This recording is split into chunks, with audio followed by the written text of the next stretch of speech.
Welcome to the Week 12 edition of the Prep Football Video Preview, the last week of the regular season. Sports editor Gabe Wisnett, joined by Richard Walker and Philip Gardner.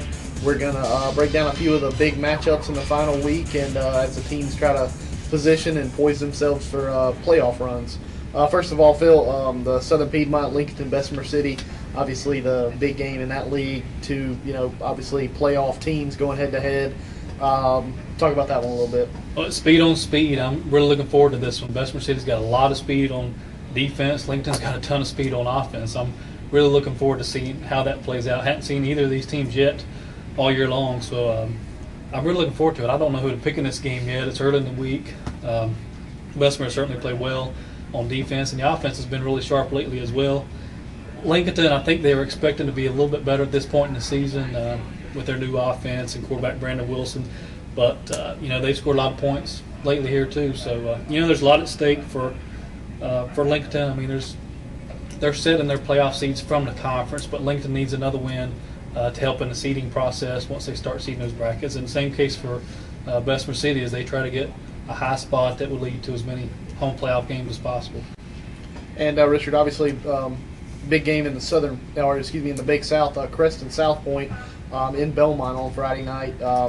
Looks to me, South Point obviously putting up, good offensive numbers, and Crest has kind of hung on their defense this year. Talk about that one a little bit. Yeah, interesting matchup. It would strike me that Crest offensively would have a hard time keeping up with South Point, but Kings Mountain, for Crest to shut out Kings Mountain speaks well of their defense, and certainly I saw Crest the week before against Hunter Haas, and it wasn't through any fault of their own that they lost to Haas on defense. It was Marshall Williams played significantly great, and the Crest offense struggled a lot. So, Crest got outgained last week against Kings Mountain, so they're still having some struggles offensively with some consistency. And it'll be interesting to see, what South Point does to deal with Reggie Wilkins, because if you remember over time, South Point's defense has, in the last several years, really athletic quarterbacks have given them some difficulty at times, and Reggie Wilkins certainly fits that description. Also, it's one of those, while they are a good ways away from one another, it's they've developed a pretty significant rivalry between South Point and Crest in the last few years. Old Southwestern 3A conference rivals, from even dating to when it was the Western North Carolina High School Athletic Association. You've got John Devine at South Point, Roy Kirby at Crest, both played together at Gardner Webb, so there's a lot of understanding of what each team is doing. Before they joined the conference, it was one of the better non-conference rivalries in this area. They certainly know each other really well, and I expect it to come down to, as you put it, it's classic really good offense against a really good defense. And the flip side, I do think South Point's defense is probably a little better than Crest offense, but late in the year, it's one of those kind of games that you could see going either way, although you certainly have to favor South Point going into this game. And finally, a big city matchup, obviously big rivals, Ashbrook at Hunter Huss. Huss having a better overall season, but Ashbrook's shown that it can play with the big guns in the league. Both of you talk about that matchup a little bit. Phil, started off.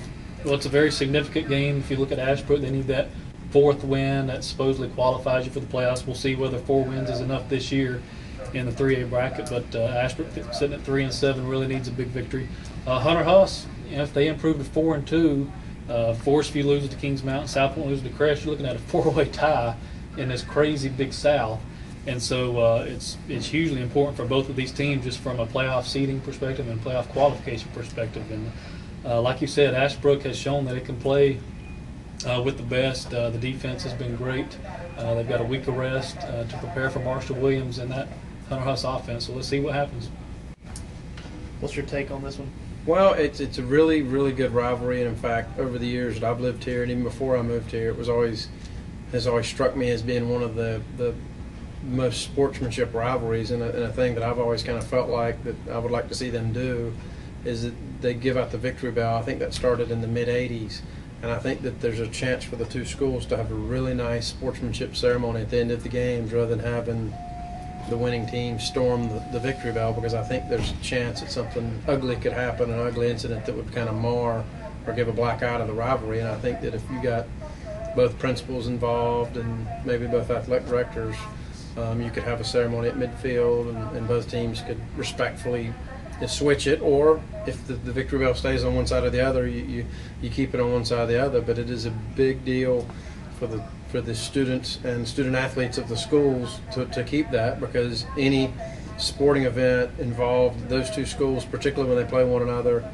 as the year wears on, you'll hear that victory bell. It'll get trotted out at basketball games or other sporting events, and it means a whole heck of a lot to the people in the communities of Ashbrook and Hunter Heights. Even though certainly Forest View took away students from both sides, but you're talking about the oldest rivalry really in the city, and you've got generations of people who have sent kids to either side of the rivalry, and in some cases you got brothers and sisters, one went to one school and one went to the other, so it's a really special rivalry. And I just think if you added that ceremony to the game, it'd put an even more special touch on an already special rivalry.